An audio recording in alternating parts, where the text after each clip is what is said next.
धोखा, बिट्रेल।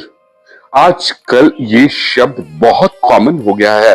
धोखा, रिश्तों में धोखा, शादी में धोखा, दोस्ती में धोखा, बिजनेस में धोखा और पता नहीं कहां कहां ये धोखा छुपा है जो शायद हमें नजर ही नहीं आता। हरिवंश राय बच्चन जी का ये सार, गिरना भी जरूरी होता है, औकात का पता चलता है, बढ़ते हैं जब हाथ उठाने को तब जाकर अपनों का पता चलता है। जिन्हें गुस्सा आता है अक्सर वो लोग सच्चे होते हैं। मैंने झूठों को दिन रात मुस्कुराते देखा है। धीरे धीरे सीख रहा हूं इंसानों को पढ़ने का हुनर, क्योंकि सुना है चेहरे पर किताबों से ज्यादा लिखा होता है। हमें धोखा से डर लगता है, लेकिन क्या हर धोखा बुरा होता है? शायद नहीं। Sometimes betrayal isn't born from hatred, it is born from love. जरा एक लड़की की कल्पना कीजिए। उससे पता चलता है कि उसके पास जीने के लिए सिर्फ कुछ महीने बचे हैं।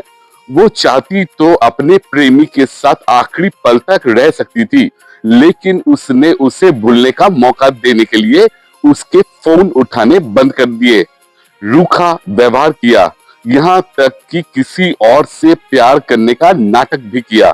उस लड़के के लिए वो एक धोखेबाज बन गई, लेकिन सच ये था वो नहीं चाहती थी कि उसके जाने के बाद वो पूरी जिंदगी टूट कर जिए।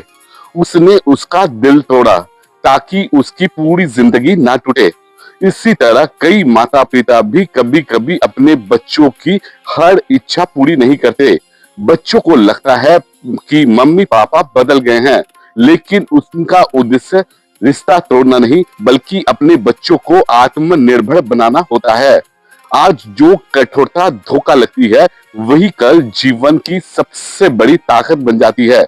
इसीलिए हर धोखे को केवल नफरत की नजर से मत देखिए। इसीलिए अगली बार जब आपको लगे कि किसी ने आपको धोखा दिया है तो एक पल रुकिए, खुद से एक सवाल पूछिए, क्या सामने वाला सचमुच मुझे चोट पहुंचाना चाहता था या फिर वो मुझे जीवन के लिए तैयार कर रहा था? क्योंकि हर मुस्कुराता चेहरा सच्चा नहीं होता, हर कठोर इंसान गलत नहीं होता।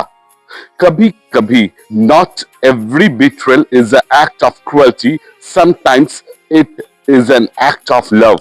बस याद रखिए, अगर धोखा स्वार्थ, लालच या छल से दिया गया हो तो वो कभी सही नहीं हो सकता।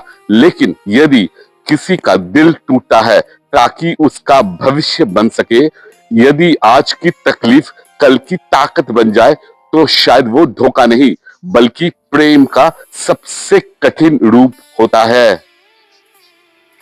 नमस्कार।